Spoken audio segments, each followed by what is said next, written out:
Mwamba ni Yesu, mwamba. Mwamba ni Yesu, mwamba.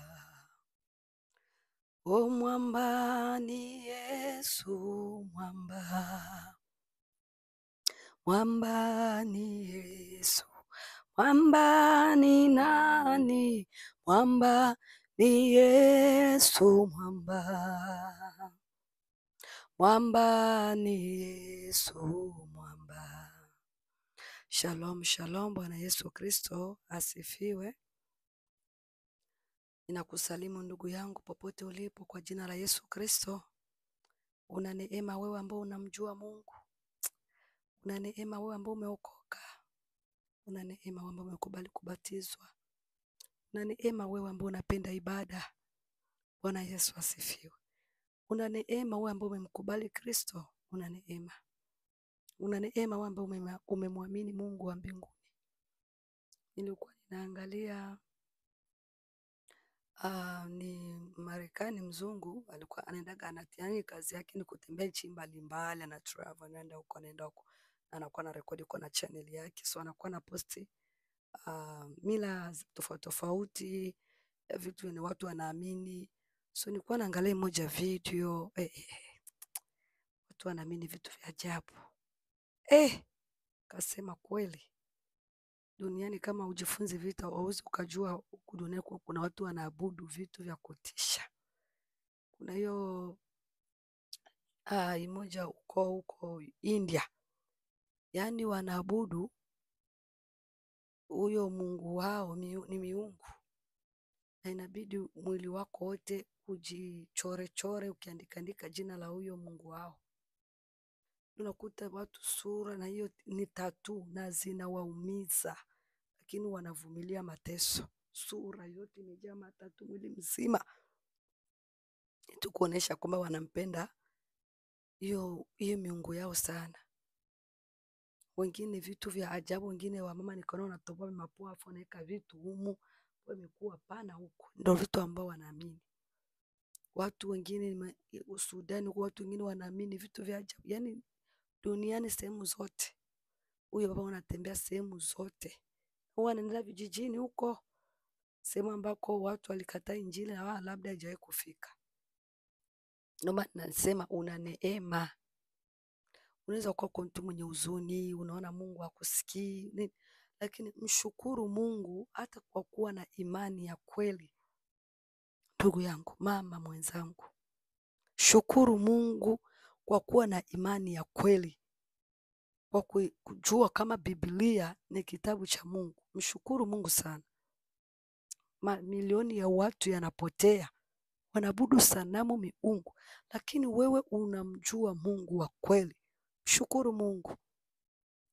Mshukuru Mungu, una imani ya kweli, unamwamini Yesu Kristo. Usiwe kujichanganya na njia za wafumu. Usiwe kudanganywa na maochi mababu, usiwe kudanganywa. Hivyo ni vitu vya kuzimu. Baadhi ya watu wengi ambao nafahamu wanaabudu eti mababu zao. Hawajua kama ile ni mapepo ambayo huwa inavaa sura ya mtu ambaye shakufa. Kuna uhusiano gani kati ya mtu ambaye amekufa na mtu ambaye yuko hai? Mnadanganywa tu kwenye hivi vyumba maombi. Eti babu yako akikutokea unabidi umsikie. Yesu, unajua hata Yesu alitokewa na Musa na Elia. Yaani wanaanza kuleta matafsiri zao, kutokuwa na elimu, kutokuwa na neno la Mungu, kutokuwa na Roho Mtakatifu ni shida, ndugu zangu. Bwana Yesu atuonee huruma. Na wengine wanaamini eti anapoenda kanisani tayari ana Roho Mtakatifu. Eti nimeacha pombe, yani na Roho Mtakatifu. Nimeacha zina tayari na Roho Mtakatifu. Tafuteni Roho Mtakatifu. Tafuteni kujazwa Roho Mtakatifu. Amen. Bwana Yesu atusaidie. Nakuja kuongea na wajakazi wa Bwana ambao mna karama za rohoni. Amen. Unajua kuna hii video ambayo nimetoa kuhusu vitenge kwa watu ambao kabisa wanatembea vizuri na Mungu. Wamama ambao wamejawa roho, ambao kabisa wamekomaa kiroho, wamejawa neno la Mungu. Hauwezi kuona wanavaa vitenge. So vitenge ni vya watu ambao bado muelewe tu hivyo. So lazima tuwafariji nao. Kwa mwanamke ambaye ameokoka au ukiwa tu na mume wako nyinyi wote mmeokoka, kama uziona watu wa kiroho ambao wana Roho Mtakatifu ambao wamekomaa, wamejawa neno, hawalalagi bila manguo. Sasa ukiona hawa walala uchi, hawa ni wale wachanga, ni lazima pia tuwalee. Amen. Sasa tukiwapeleka eti wao wanavaa manguo, hawataelewa. Lakini ukiona watumishi wote wa Mungu ambao walipokea uamsho wa Roho Mtakatifu, huwa wanalala na mavazi. Haleluya. Bwana Yesu atusaidie, kwa sababu siku hizo nakuta mwanamke ameokoka ame mpagani, ni lazima vingine vitu, kwa sababu sio dhambi, havitakupeleka motoni, lazima umsikie mume wako. Amen. Lakini vile ambavyo unaona nakwambia tichubua ngozi, kata nywele zako, badilisha nywele za rangi yako, uona kaka kichwa wazi, hapo lazima ukatae. Amena. Kuna mwingine dada alikuwa ananiambia mume wake alikuwa anamwambia kwamba kwa sababu mume wake ni mzinzi, anatoka nje huko na wanawake. Sasa mara nyingi kama mwanamume anatoka nje na anatembea na wewe mwanamke mjamzito, wakati wa kujifungua ile mwanaume akikuwa pale, unakutaga njia zinabanaga. Jo kiumbe ambaki natoka, yani Mungu ni waajabu. Mtoto uko tumboni atokagi. Kuna wanawake ambao walipoteza maisha au mtoto anaweza kukufa. Togisi na kuaga. Sasa kwa wanaume wengi ambao wanajitambua wao ni wa malaya, wakati mke wake ni mjamzito akienda kuzaa endagi. Sasa kuna wengine wanafanyaga wake zao madawa, lakini yale madawa yale huwa yana maagano ya kipepo. Umeona ukuta wanawake wengi wana mapepo pia, kwa sababu wanakubali zile madawa ambao wamezoa wanawaletea. Unakuta wananao, wengine wanainama, wengine wanakuwa naikiwa mchakula. Hivi vitu ni vitu vya kichawi, ni vitu vya ibilisi, sio vya kutoka kwa Bwana. Ni kama mume wako ni mzinzi, mwambie abaki nyumbani. Nenda na watu na wajakazi wa Bwana ambao na Roho Mtakatifu, uwe nao pale. Amen. Nenda na mwanamke ambaye amejua roho, ambaye na kabisa unahakikisha huyu ni mjakazi wa kweli, hapana wajakazi sura tu, wajakazi vitambaa na makanzu. Hakikisha kabisa na Roho Mtakatifu hayuko vizuri na Mungu. Maana ukipata shida pale hospitalini atapiga maombi. Maana hospitalini kuna maagent, kuna madaktari wachawi, manosi wanaua wanawake wengi hospitalini. So ni lazima unapoenda hospitalini hakikisha umeenda na mwanamke ambao pia atakusaidia kwa maombi. Nenda na watumishi na wajakazi ambao watakusaidia kwa maombi. Usijipeleke mwenyewe. Wengi wamepoteza maisha na wangekuwa kuishi, lakini kwa sababu ya wamekutana majaribu kwa hospitalini, mambo yameharibika ndugu zangu. Haleluya.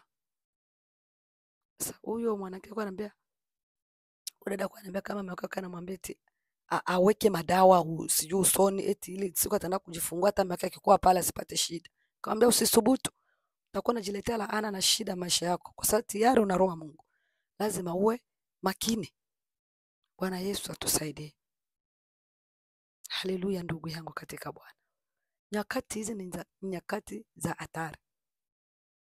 Ni lazima mambo mengine tunapoyaongea, wale ambao bado hawajaelewa maandiko, ambao wanaishi mzima kanisa za vuguvugu, hawezi wakaelewa mambo yani mazito. Lakini lazima tuwe tunakula chakula kizito. Hatutaishaishia uji kila siku, maziwa, no. Ni lazima tupande viwango vingine vya kitofauti vya kusikia mashauri ya Bwana. Haleluya. Bwana Yesu atusaidie sana.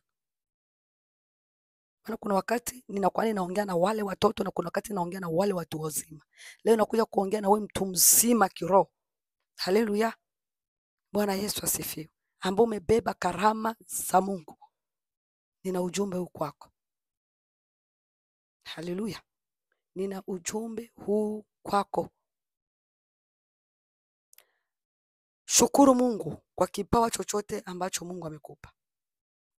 Yawe ni macho, iwe ni karama ya unabii, karama ya maono, ya maombezi. Shukuru Mungu mwanamke mwenzangu. Shukuru Mungu. Usizarau karama na kipawa ambacho Bwana Yesu Kristo amekupa. Leo kama tuna manabii wa uongo wengi, ni kwa sababu walitamani hivi vipawa ambavyo sisi Bwana ametupa. Walipoona wamevikosa wakaenda kwa njia isiyo stahili. Wakaenda kuzimu kutafuta vipawa. Ili wewe wanaona, wewe wanasikia, wewe wanajua maisha ya watu. lakini wewe umepewa neema. Haukutembelea wafumu wala sehemu yote mbaya. Umemuita Bwana wa majeshi kwa kufunga na kuomba, na Mungu amekukumbuka. Shikilia vipawa ambao Roho wa Bwana Yesu Kristo amekupa. Haleluya. Usichezee karama za Mungu.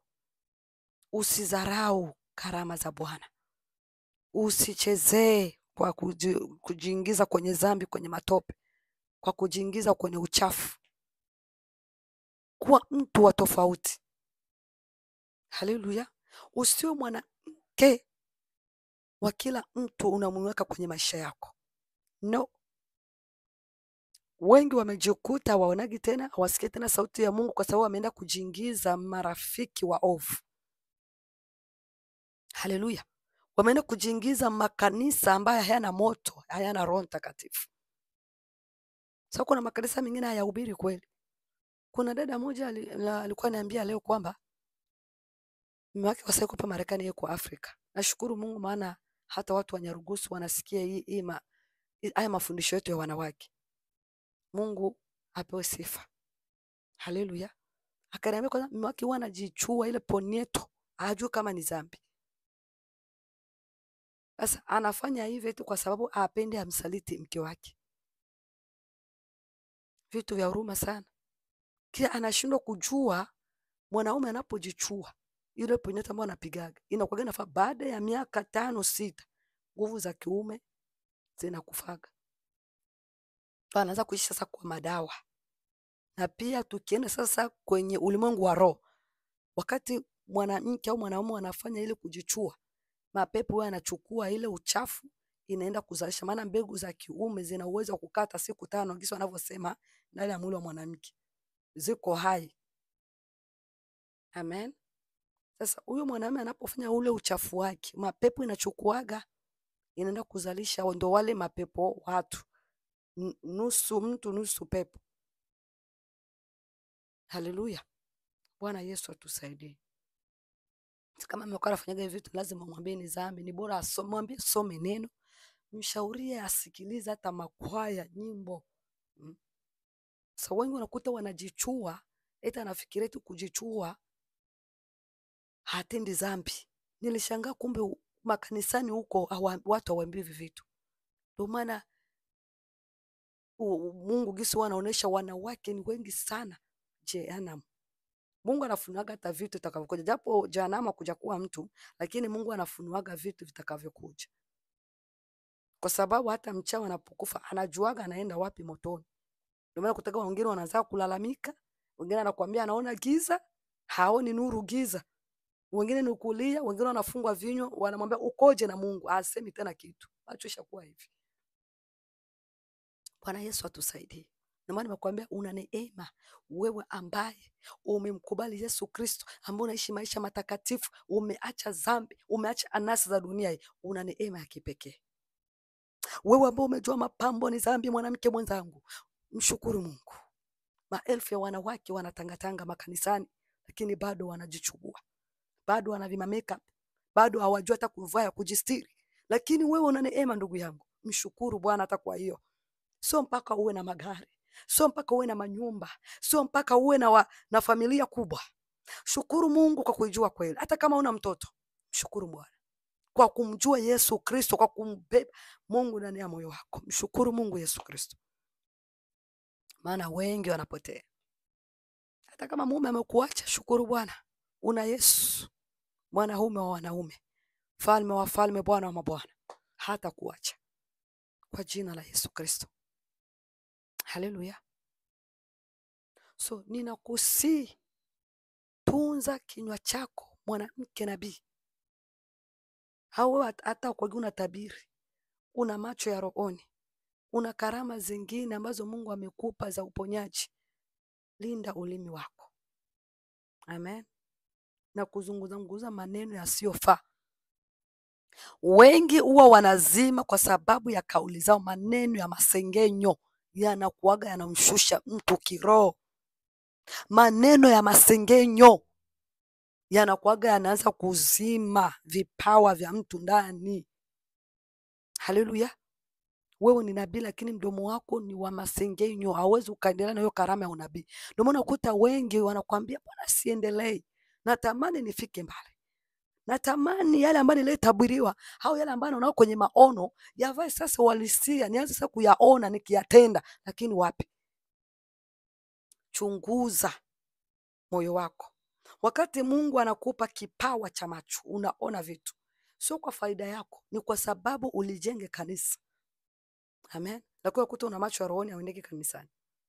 Una macho ya rohoni, lakini wewe unashinda kwenye simu ukiangalia mambo machafu, kuliko usome neno, kuliko uwe mwanamke mwombaji, kuliko uwe mwanamke wa kulinda utakatifu. Wewe kazi yako ni kuangalia tu movie, havitakusaidia chochote. Haleluya. Ukiona wanawake wengi ambao anasema eti anampenda Mungu lakini hana roho wa Mungu, mara nyingi utakuta wanachukuaga muda wao kuangalia vitu ambavyo havijengi. Kazi yao ni kukaa tu kwa masengenyo. Zamani tulikuwa tunaita majungu yatakufikisha jehanamu. Unapigiwa simu, hata awe ni mama yako, dada yako, ndugu yako, ni kuongelea watu, itakupeleka motoni. Mungu atusaidie. Manabii, nabii ni kinywa cha Mungu, unanena maneno ya Mungu. Haleluya. Bwana Yesu asifiwe.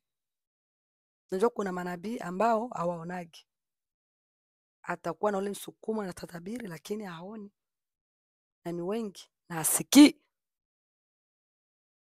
Sasa wengi wao wanatamani kuona, kwa sababu kipofu, ukiwa kipofu wa kiroho ni shida, ni shida kubwa.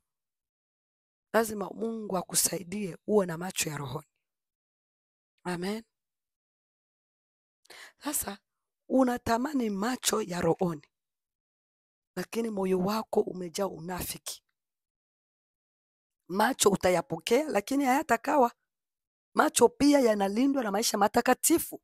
Macho yanalindwa na uwe na upendo wa kweli ndani yako. Haleluya. Usiwe mwanamke wa jeuri au wa kiburi. Sasa unakuta unapewa hiyo macho, ndo unajiinua, unadharau watu, yanashukaga. Ndio maana ukutaga wanawake wengi wanaendelea kushuka, wapandi. Umepewa macho unaanza kudharau watu, hauwezi endelea. Umepewa karama za uponyaji, ndo unaanza kujiona wewe ndio, hauwezi ukaendelea. Haleluya.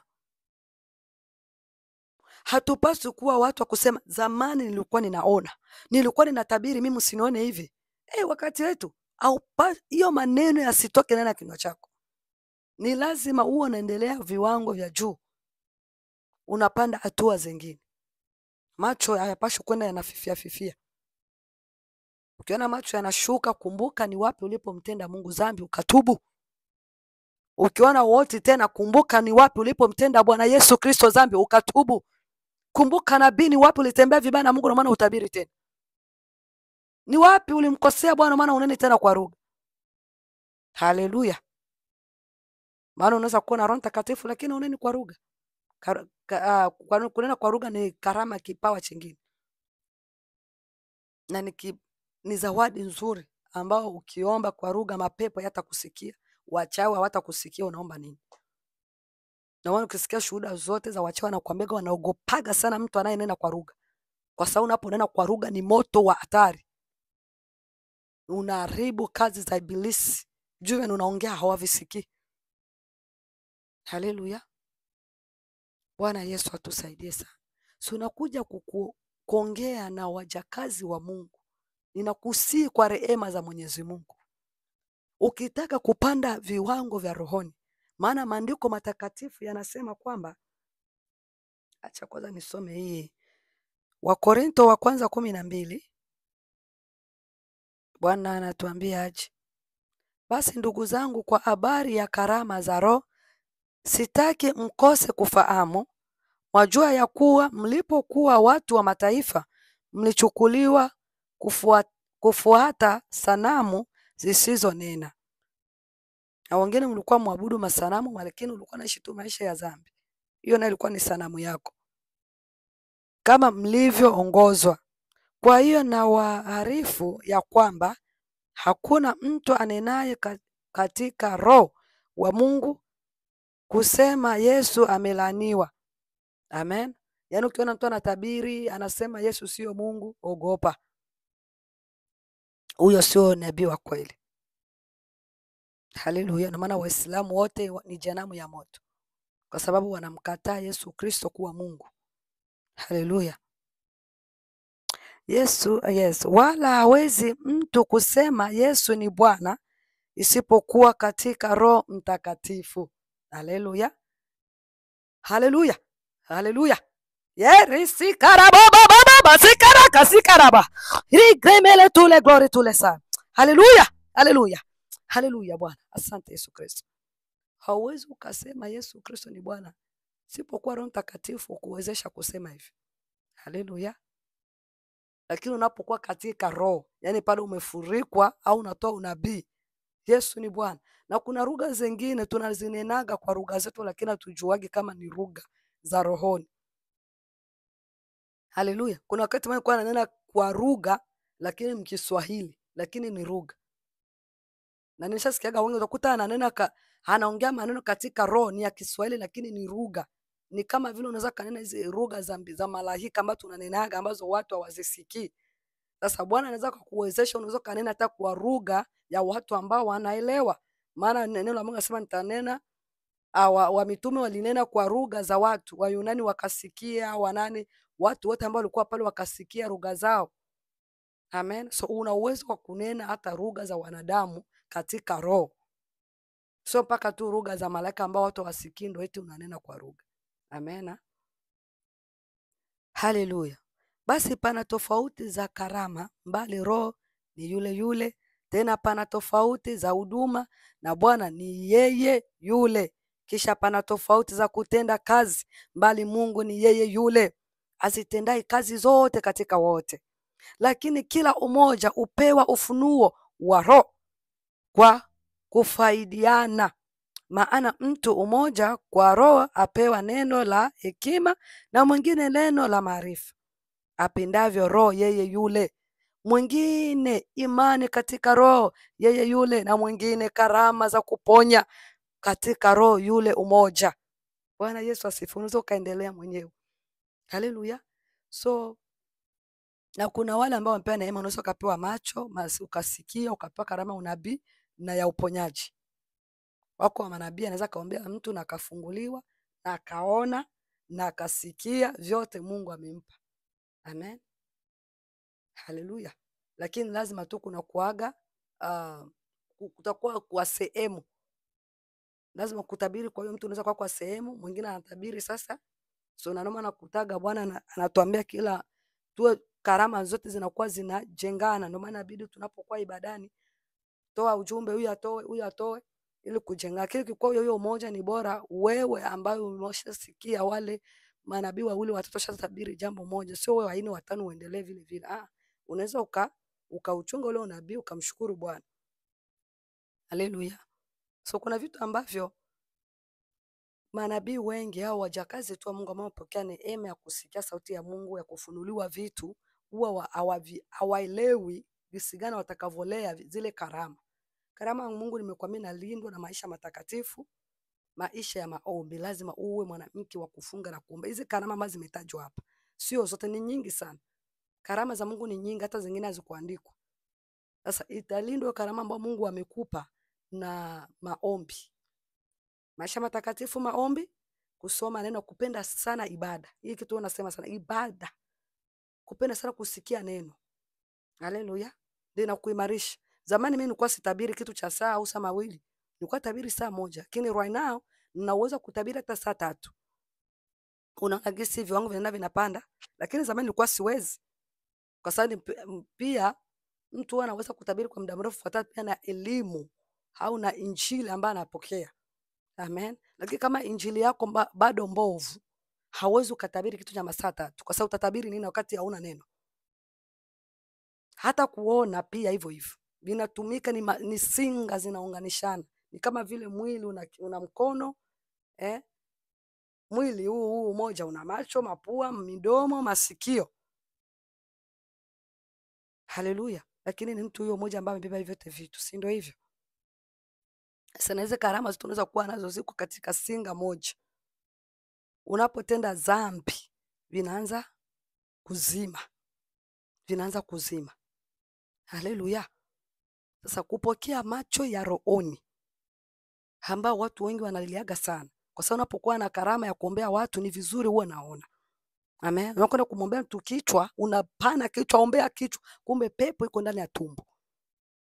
Unakoza kumwombea mtu tumboni, kumbe pepo imejificha wapi? Mgongoni au ndani ya koromeo. Haujui, auoni zako. Unaenda kushika mgongo kiuno, kumbe pepo iko ndani ya koromeo. Lakini unapokuwa na macho kwenye nakimbia unaifuata. Juma pepo sina kwanza mtende kwa kinyoka, vidudu, unakutaka vinakwepa kwenye unasikia moto unapashika kinakimbia. Lakini ukijua kwenye kiko kikiombea kinatokaga.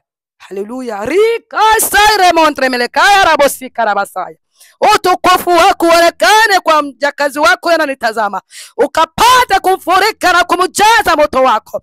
Ora sitre melekari na shusha moto na video hii. Ambaye apokea kipawa cha moto, apokea kipawa cha macho, kipawa cha unabii, kipawa cha kunena kwa lugha. Pokea kwa moto wa Yesu Kristo wa Nazareti aliye hai. Ore sile grimele losepa. Riamandre mele glory tule sile ma. Asante Yesu Kristo kwa nguvu zako. Ninakushukuru Bwana. Amen. Haleluya. Bwana Yesu ahimidiwe. So tunapokea vipawa vya Bwana kwa neema na kwa upendo wa Mungu. Amen. Lakini ni lazima na kusi uwe na moyo safi. Ukiwa na roho mbaya hauwezi ukafika mbali. Unapopewa karama ya uponyaji ili itumike kazi, unahitaji kuwa na moyo wa huruma. Hauwezi ukaniombea kama unionea huruma, hauwezi ukaniombea kama unipendi. Haleluya. So ya kupasa uwe kwanza na moyo wa upendo na watu, uwe na moyo wa kuonea watu huruma. Ndio pale Bwana huwa anaongeza nguvu kwenye kile kipawa, anaongeza nguvu unapoombea mtu afunguliwe na apone. Ni lazima uwe kwanza na moyo wa kupenda kuombea watu. Uwe na moyo wa kujali watu, uwe na moyo wa huruma. Bwana Yesu asifiwe.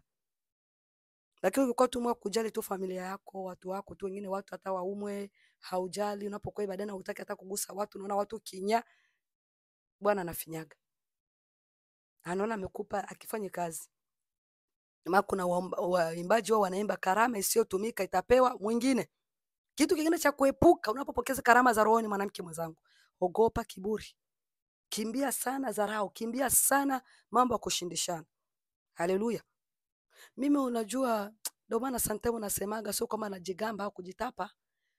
Nasemaga kweli ashukuriwe Mungu. Gisi mimi nakuaga. Ninapoona mtu hata kama amepewa vipawa kunizidi, napendaga huyo mtu sana, sijui nijue nini. Ili nampendaga huyo mtu, nakuta nataka awe sasa rafiki yangu nimsogelee. Lakini sasa wanawake anapoona mwenzake mwanamke anainuka na mzidi, anaanza kumuonea wivu.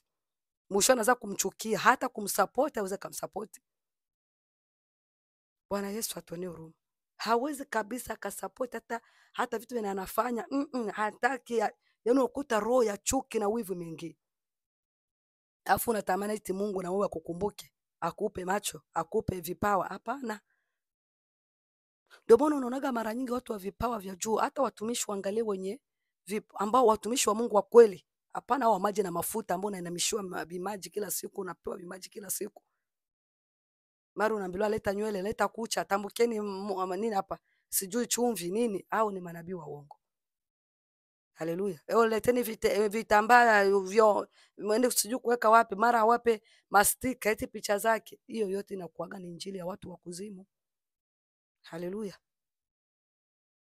Bwana mara upuluzio unapulizwa vipumuzi vya ajabu. Bwana Yesu atuonee huruma. Hapana huwa hivyo. Nasema watumishi wa Mungu wa kweli ambao naomba kwa jina la Yesu Kristo. Haleluya. Ukiona wale ambao wana nguvu za ajabu, ukisema wasogelee, watu simple sana ndugu yangu. Watu wanyenyekevu wenye roho safi sana. Hawanaga kiburi. Hata ukiona mwanamke yoyote ambaye Mungu amemuinua, umsogelee. Ukitaka kumsogelea, juu mara nyingi wanawake ambao Mungu amewainua, ambao Mungu amewapa ile neema, huwa mara nyingi hawakwagi sana, sio kama wana kiburi, lakini tu hawakuwi tu na ile neema ya kuzoea watu. Yes, au ya kutembea tembelea watu, haweti awe na marafiki wengi. Lakini ni mtu wa roho safi, wa roho nzuri sana. Mara nyingi kwa mtu wa kujitenga. Mtu wa kujitenga. Haleluya. Atapenda watu wote, lakini hutamuona eti magomvi na watu au fujo na watu. Sana sana na watu. Haleluya. Lakini ni watu wanapenda watu sana. Watu wa roho safi sana, watu wa kujishusha sana. Bwana Yesu atusaidie. So ukitaka mjakazi wa Mungu ili uendelee ufike mbali kadiri Roho wa Bwana alivyosema, maana ulitabiriwa vingi. Mwenyewe unajionaka tofauti na matabiri ambayo ulitabiriwa. Mwenyewe unajiona kabisa ukifanya kazi ya Mungu rohoni wakati unalala. Lakini kwenye ulimwengu wa mwili unajiona wapi? Bado sijavuka. Bado unajiona wa chini. Angalia tabia pia. Tabia zikikuwa mbaya, tabia kama sio nzuri, neema ya Bwana inakuwa ndogo sana kwa mtu huyu. Amen. Ndio maana ninakuomba ndugu yangu, mwanamke mwenzangu, omba Mungu aondoe roho chafu ndani yako, roho ya wivu, roho ya fitina, kufanyia watu mabaya. Ondoa hizo roho, zitakupeleka motoni. Na kuna wakati unaweza kuwa na kiroho kibaya na Mungu akakutumikisha wewe tu kilalo, kwa sababu tayari labda una sauti. Unaona? Labda una sauti tayari, so Mungu anakuacha tu hivyo na roho yako mbaya uendelee tu kufanya kazi ya Bwana. Ili watu wa Mungu tu Bwana anaona watu wake, ili wakasahau washakuamini wewe, Bwana akakuacha tu akutumikishe tu kama kilalo. Lakini mwishowe hautaingia ufalme wa mbingu. Nitakufaidi nini? Utapata faida gani upate mali ya dunia hii, vitu ya dunia hivi, lakini nafsi yako ikaishia motoni? Itakufaidi nini? Oh, resile glory to leba. Haleluya. Nakuja kuongea na wewe mwanamke mwenzangu ambao umepewa neema. Mungu amekupa neema, una vipawa vya rohoni. Haleluya. Una vipawa vya rohoni. Hata kipawa cha kusaidia watu cho ni kipawa cha rohoni. Saidia watu. Cha kukaribisha watu, karibisha watu. Cha kulea watu, lea watu. Haleluya. Chochea karama na kipawa ambacho Mungu amekupa. Haleluya. Na shida nyingine, unapokuwa mwanamke umeolewa na mwanamume mpagani, usiwe mtu, unakuta wengine ndoa zao, Roho Mtakatifu ametuambia wengine wanapitia changamoto. Unakuta mandoa umeolewa na mwanamume lakini ni msengenyaji wa ajabu. So saa ya kulala kuliko muombe, mtafakari neno la Mungu, nyinyi mnakalia kuongelea manyumba za watu. Unajua mama fulani, mnateta watu, mkitoka kwa nyumba mnaingia kwa nyingine. Mkitoka kwa nyingine mnaingia watoto wa watu. Ona ule mtoto wa fulani asharibika. Unajua kale kafia kasha kwa kama malaya. Unajua kale kadaka kasha kubeba mimba. Unekala tu kuongelea maisha ya watu wewe na mume wako. Yaani mnekala tu ndoa yenu ni masengenyo. Kutetateta watu. Hamwezi mkaendelea. Bwana akasema maana kuta wengine mimba zinaporomoka. Watoto wanaribikia matumboni. Bwana Yesu atusaidie. Mnafungua milango ya wachawi kuwaingilia na kuharibu vitu vyenu. Haleluya. Haleluya. Na kama mume wako alikuoa tayari ashazinizini na wanawake, Mungu anasema mwambie achungue mfungo wa kuomba toba yale dhambi zinalifanya za ukahaba, ili zisiambukie kizazi chako. Bwana atakusamea, atakuosha, atakutakasa, lakini utailipia gharama ya dhambi yako uliyoitenda. Haleluya. Ndio maana unakuta wengine kwa kweli aishaomba msamaha, aishaacha maovu, lakini bado anapitia mateso kwa sababu ya dhambi aliyoitenda. Lazima ulipie gharama ya ile dhambi. Kama uliwahi kuua, uliwahi kutoa mimba, uliwahi kufanya mambo machafu yasiyoeleweka, utapitia misukosuko. Sasa wengine wanapokuwa unalipia ile gharama, ili mambo ya rohoni wachanga wataelewa. Unapokuwa unalipia gharama ya zile dhambi zako, usitake sana kuona Bwana amekuacha tu wewe kubarikiwa haraka, umeokoka tu hapo baraka zianze kushuka, miele zianze kushukia. Hapana. Tulia. Kuwa mvumilivu. Waswahili wanakuambia mvumilivu ula mbivu. Na hata maandiko yanasema atakayevumilia hata mwisho ndiye atakayeokolewa. Haleluya. Bwana Yesu atusaidie. So mwanamke ambaye umepewa neema kipekee. Penda watu. Karama hizo ambazo umepewa ni kwa sababu ya watu. Kama ulikuwa hujaambiwa hicho kitu, umepewa hivi vipawa, ni kwa sababu ya watu. Mungu anakutumikisha. Haleluya. Sio wewe uanze kutumikiwa. Mungu anataka wewe utumikie watu. Wewe ni mtumwa wa Kristo. Ndio maana Paulo alikuwa anajiita mimi ni mtumwa wa Bwana. Maana mgonjwa akifika, Paulo niombee, anamwombea. Kuna watu fulani sehemu fulani hawana injili, anaenda. Amekuwa mtumwa. Sasa lazima ukubali kuwa mtumwa wa watu. Mimi napewa simu niombee hata usiku na nalala nakuta unaomba. Lazima ukubali kuwa mtumwa wa watu. Usipokubali kuwa mtumwa kwenye na unajaa vipawa, vinaanza kukimbia. Bwana lazima atavihamisha kwa mwingine ambaye yuko tayari. Mtumishi wa Mungu ambaye aliwahi kunilea kiroho kama baba wa imani, dada yake alikuwa anapewa macho ya hatari sana. Karama za kuombea watu ilikuwa ni hatari, lakini akaanza kujichanganya miguu, kuachia miguu kila mwanaume, kuangalia chini ya miguu yake. Dhambi ya usharati ikamtawala.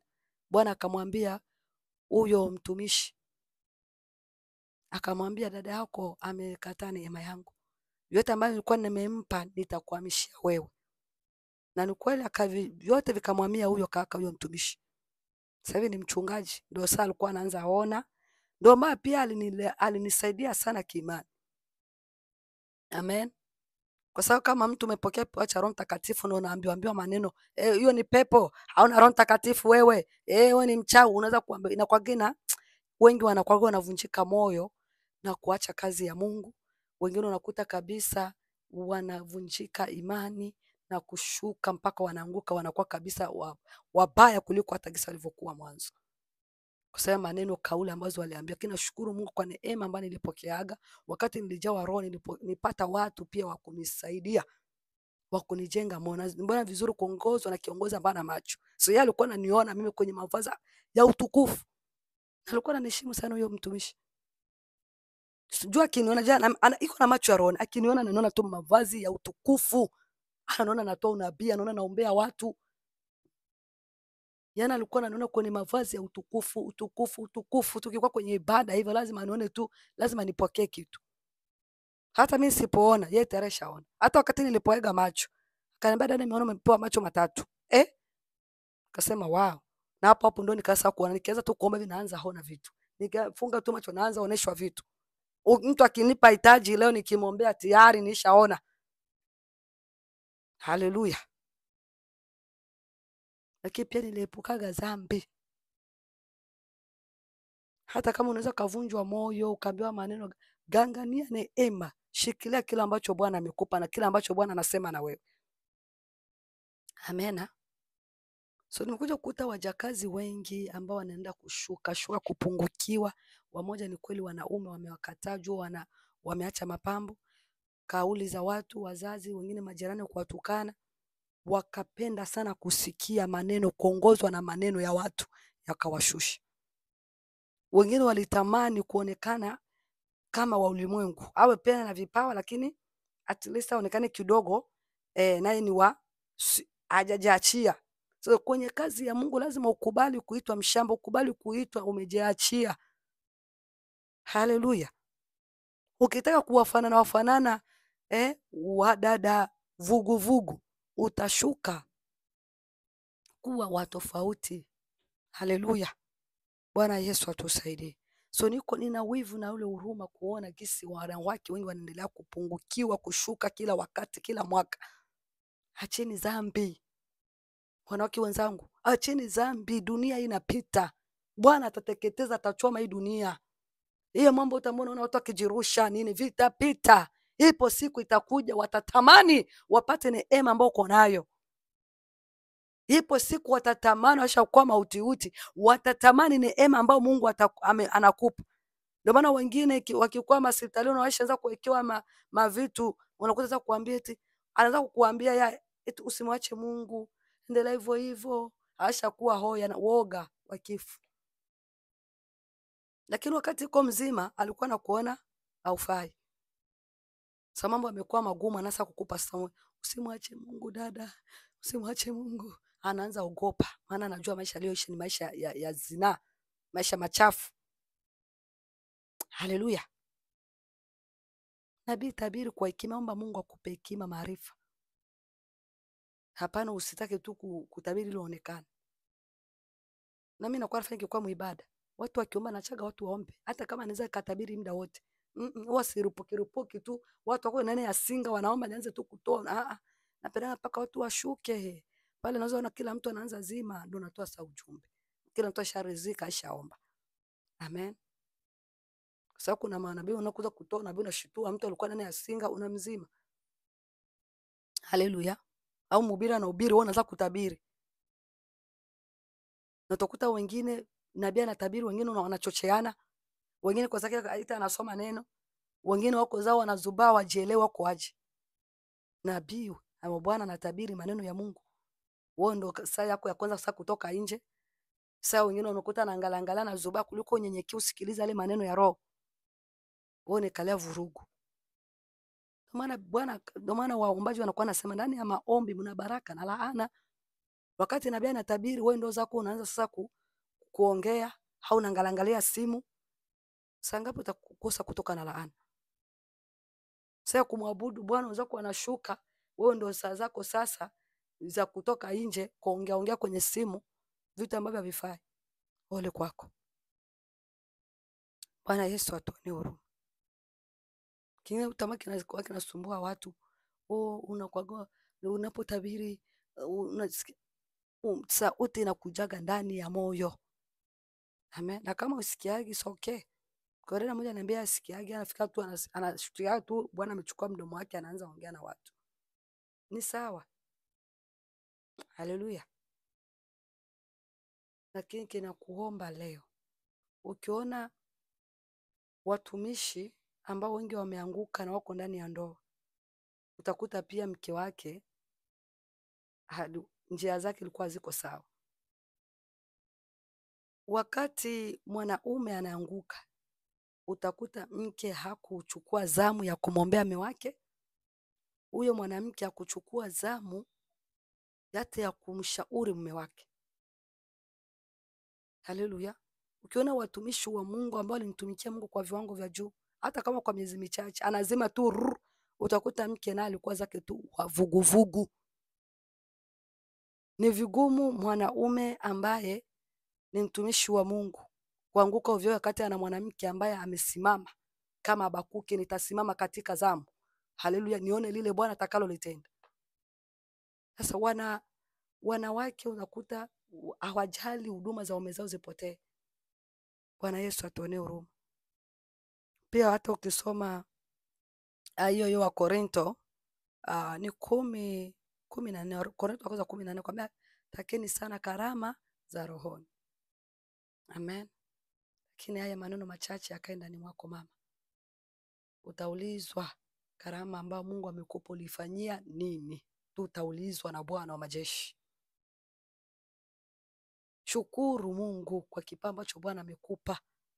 Usiringe nacho, usidharau watu, usijinue, nyenyekea.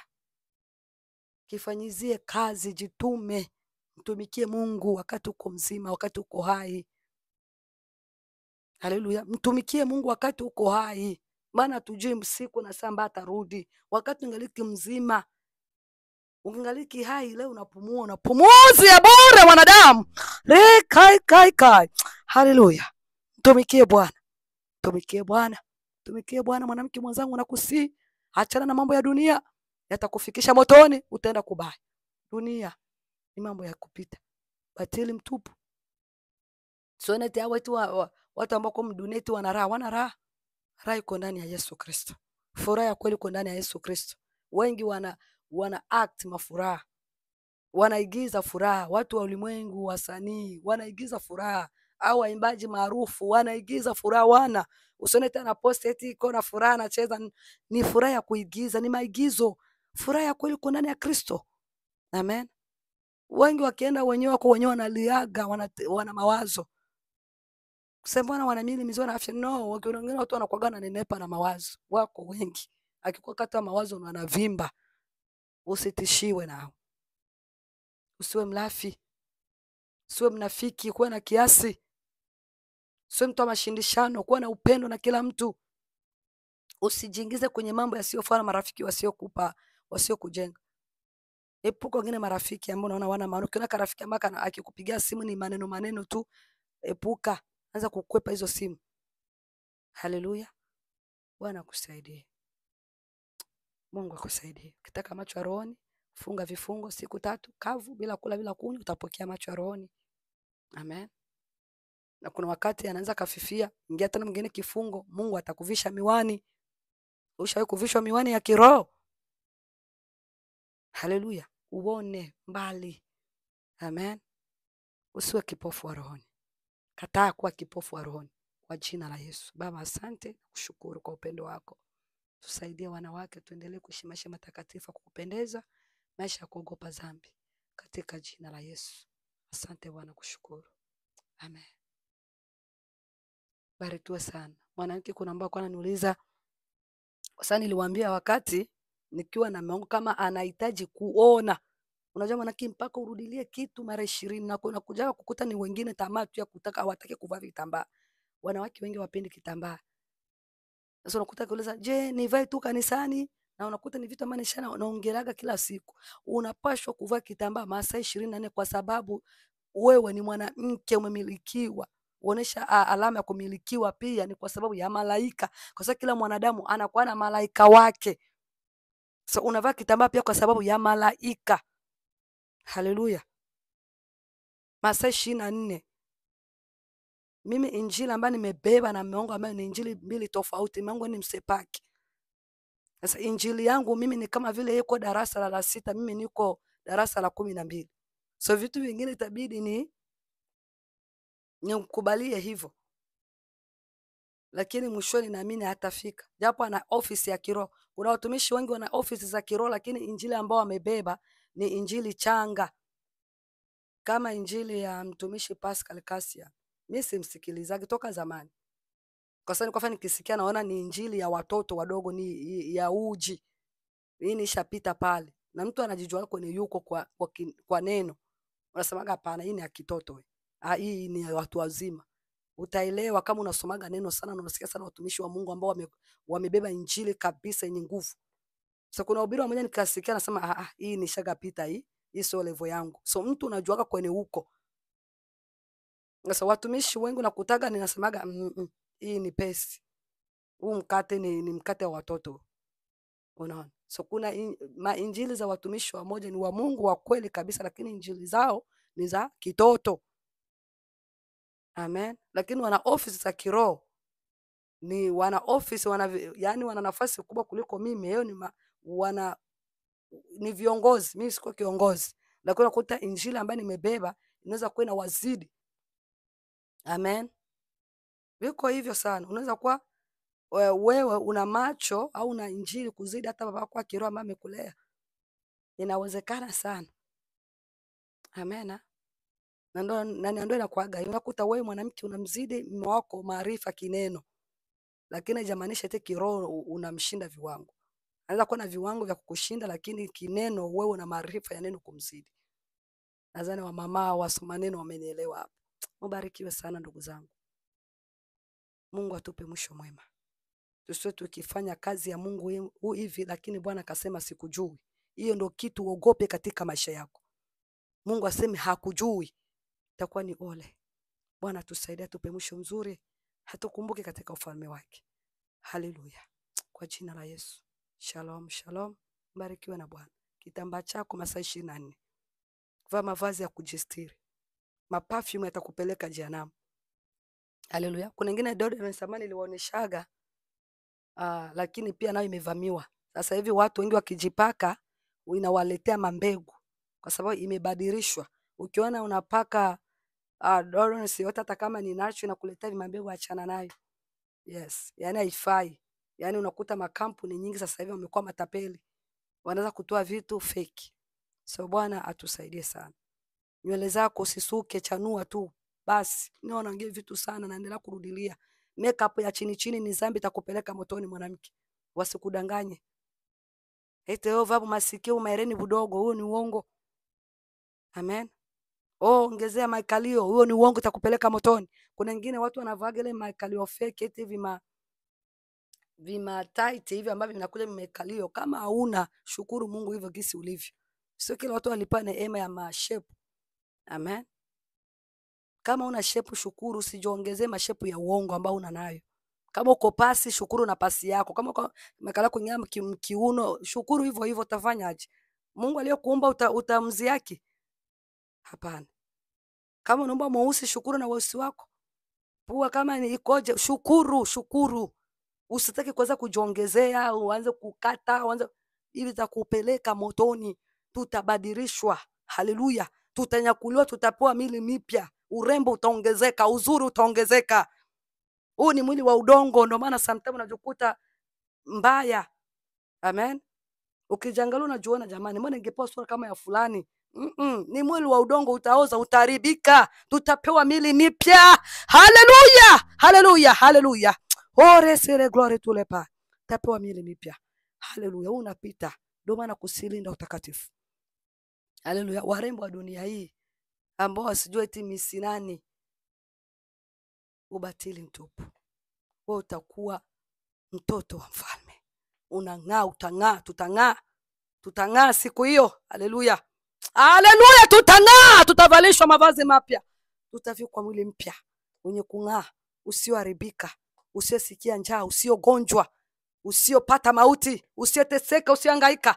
Haleluya, tamani kuja katika mji huo ambao Bwana ametuandalia. Shalom, shalom, barikiwa na Bwana. Amen.